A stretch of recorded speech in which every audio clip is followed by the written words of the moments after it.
안녕하세요. 책만장자입니다. 오늘은 여러분들한테 건강 관련된 서적 소개해드립니다.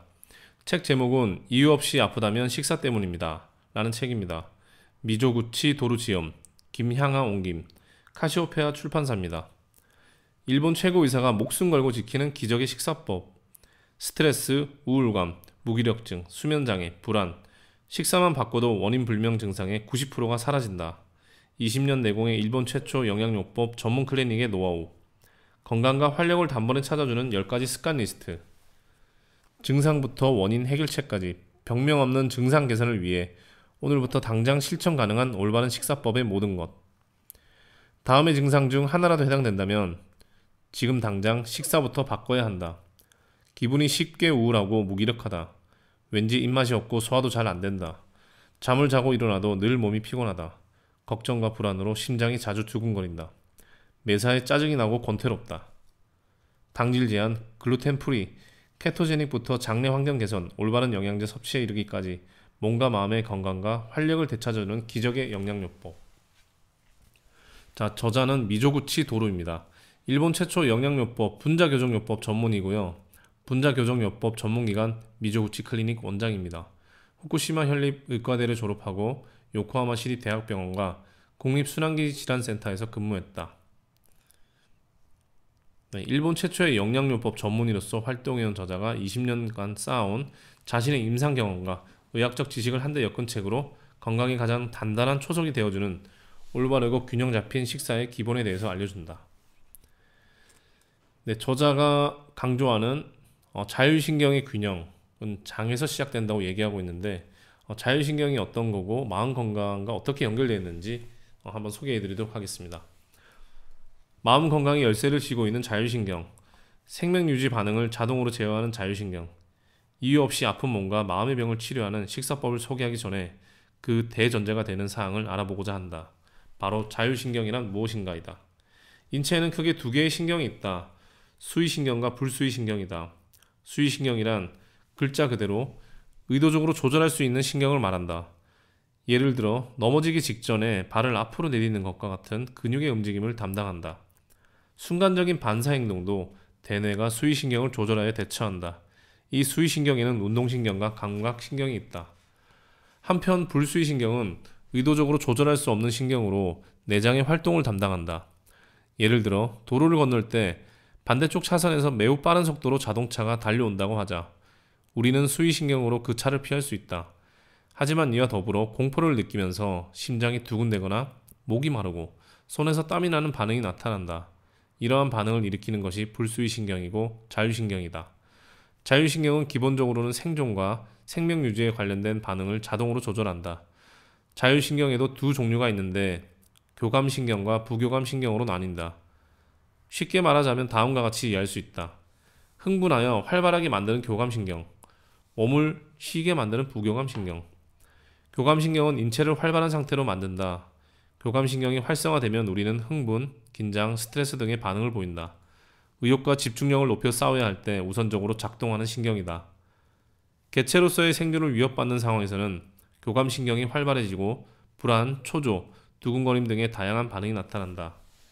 갑자기 강한 빛을 봤을 때 동공이 작아지고 맛있는 음식을 보면 침이 나오고 혈압이 내려가면 혈관을 수축시켜 혈압을 높이려고 하고 산소가 필요할 때는 호흡이 빨라지는 현상도 모두 마찬가지 맥락이다.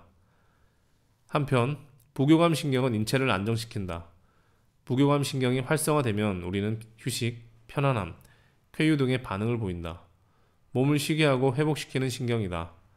밤에 자기 전 편안함을 느낄 때나 잠이 들었을 때와 같이 휴식을 취할 때, 느긋하게 호흡을 할 때 등은 부교감신경이 활발해진다. 중요한 것은 이 교감신경과 부교감신경의 균형이 맞아야 한다는 것이다. 이 상태를 자율신경이 안정되었다고 한다. 우리는 대체로 낮에 활동하므로 교감신경이 활발하게 작용하는 시간이 길다. 이 상태가 계속 이어지면 몸에 쌓인 피로와 손상이 회복되지 않는다. 그래서 인체는 부교감신경을 활발하게 작동하여 몸을 회복시키는 방향으로 움직이게끔 한다. 이 두 개의 자율신경이 조화롭게 작용함으로써 우리는 건강한 마음과 몸의 상태를 유지할 수 있다. 네, 자율신경이 굉장히 중요하다고 말을 하고 있습니다. 저자는.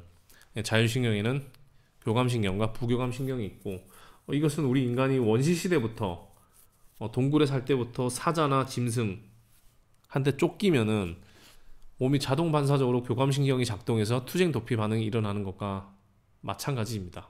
뭐 시험을 치거나 뭐 면접을 보거나 어떤 중요한 일이 있기 전에 교감신경이 그 상황에 작동을 해서 대응을 하게끔 만들어주는 것입니다. 그 반대는 이제 릴렉스한 부교감신경이죠. 그 두 개를 합쳐서 자율신경이라고 합니다.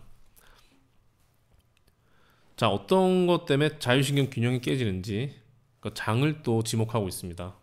그 부분에 대해서 소개해 드리겠습니다. 장에 문제가 있으면 자율신경의 균형이 깨진다. 장내 세균의 불균형이 자율신경을 위협한다. 앞서 설명한 대로 우리 몸의 다양한 호르몬은 뇌뿐만 아니라 장에서도 만들어진다. 도파민, 세로토닌 등은 장내 세균에 의해서도 생성된다. 그러므로 장내 세균의 균형이 무너지면 역시 자율신경에 영향을 미친다. 특히 스트레스에 대항하거나 자율신경을 조절하는 역할을 하는 세로토닌은 뇌에서 불과 5% 이하만 만들어진다. 세로토닌의 90% 이상은 장에서 만들어진다. 뇌에서 만들어진 세로토닌은 원칙적으로 뇌내에서 조절되고 스트레스에 대항하거나 수면 리듬을 만드는 멜라토닌의 재료가 되기도 한다. 한편 장에서는 스트레스를 받으면 세로토닌이 합성되는데 이로 인해 장의 연동운동이 매우 활발해진다. 그렇게 되면 먹은 음식이 다 소화되지 않고 설사로 자꾸 배출되려는 움직임을 보인다. 조금만 긴장해도 바로 설사를 하는 과민성 대장증후군 환자는 이 작용으로 증상이 나타난다. 이는 스트레스에 대항하기 위한 세로토닌의 작용 때문으로 더 이상 스트레스를 받거나 독소 등이 들어오지 않도록 가능한 빨리 장의 내용물을 내보내는 방어 반응이다. 또 스트레스에 대항하는 호르몬으로 코르티솔이라는 물질이 있다. 스트레스를 받았을 때 부신해서 분비되는 호르몬이다. 장내 세균이 없는 무균 상태의 쥐와 정상적인 장내 세균을 지닌 쥐에게 동일한 스트레스를 준 결과 장내 세균이 없는 쥐는 정상적인 장내 세균을 가진 쥐의 2배 이상이 되는 양의 코르티솔이 분비되었다.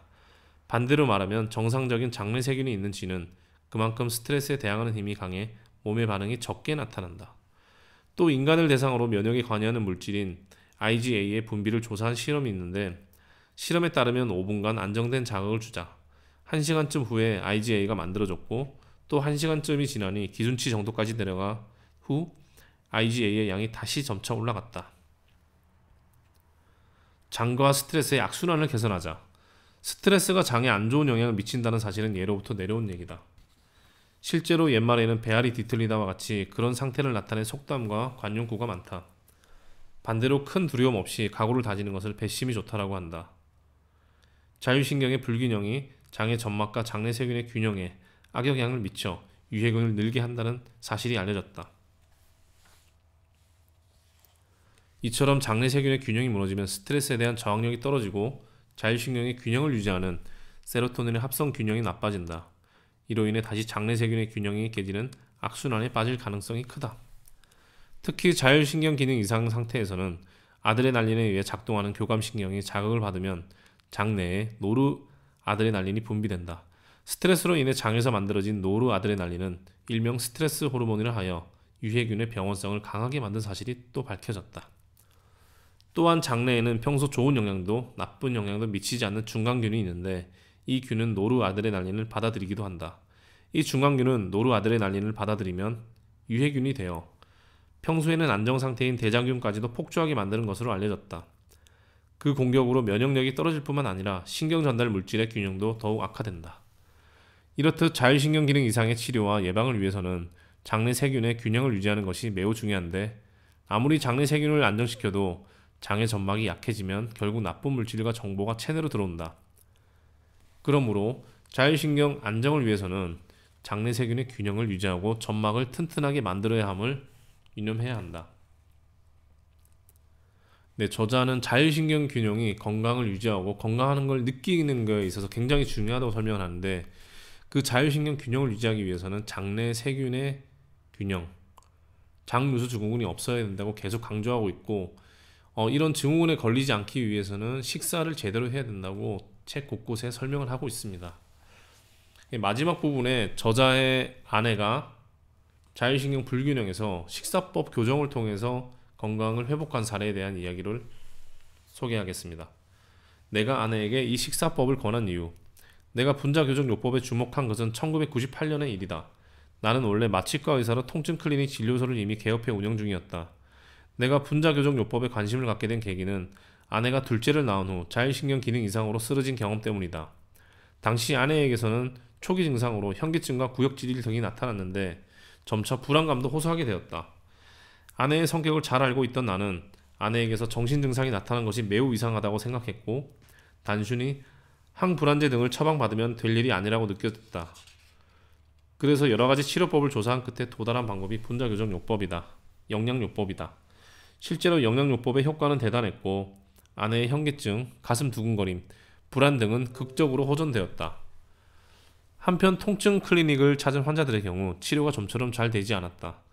대학병원에서도 치료되지 않는 환자들은 통증 클리닉을 최후의 피난처처럼 찾아온다. 이 경우 항우울제, 항불안제, 근이완제 등을 적절히 사용하면서 낫게 할 수밖에 없다. 그러나 분자교정영양요법의 지식을 활용하면서 진찰하자 만성 고통을 겪는 환자가 안고 있는 근본 원인들이 선명해졌다. 일반적인 혈액검사에서는 장기의 기상 여부를 알아보는 검사 항목만 설정되어 있어 어떠한 동통을 겪는 사람도 그 수치에서는 거의 이상이 보이지 않는다. 그래서 원인을 특정할 수 없으며 때로는 정신적인 이유라는 진단을 내리게 된다. 그러나 분자교정요법으로 접근하여 데이터를 해석해보니 만성 동통 환자에게서 비타민 B, 철, 아연 등의 영양소가 크게 결핍되어 있다는 사실을 알게 되었다. 이를 영양지도와 영양제로 보완하니 너무 아프기만 하다라고 호소하던 환자의 증상이 눈에 띄게 좋아졌다. 혈류개선제, 진통제, 항불안제 등 다량의 약을 처방받아 먹던 환자들도 점차 복용하는 약의 양을 줄여 최종적으로 약에서 완전히 해방되어 완치되었다. 이것이 분자교정요법의 위대함이다. 현재 일본 전국에서 1500개 정도의 시설이 분자교정요법 치료를 도입하고 있으며 그 밖에도 다양한 분야에서 응용되고 있다. 그러나 아직도 보급의 길은 멀다. 앞으로 더 많은 의사들이 분자교정요법의 가능성에 주목해 주시길 바란다. 네, 지금 혹시 어딘가 아픈데 여러가지 병원을 다녀봐도 증상이 개선이 안되고 원인을 못 찾아서 고통에 빠져있는 분들이 있으시다면, 만약 이유 없이 아프고 그 이유를 찾지 못하셨다면 미조구치 도루가 지은 이유 없이 아프다면 식사 때문입니다 라는 책을 보시고 식사법을 좀 바꾸시고 영양요법을 도입하신다면 조금 더 나을 수 있지 않을까 라는 생각을 해봅니다. 오늘 책 소개는 여기까지 마치도록 하겠습니다. 책만장자였습니다. 구독과 좋아요는 컨텐츠를 만드는 데 큰 힘이 됩니다. 감사합니다.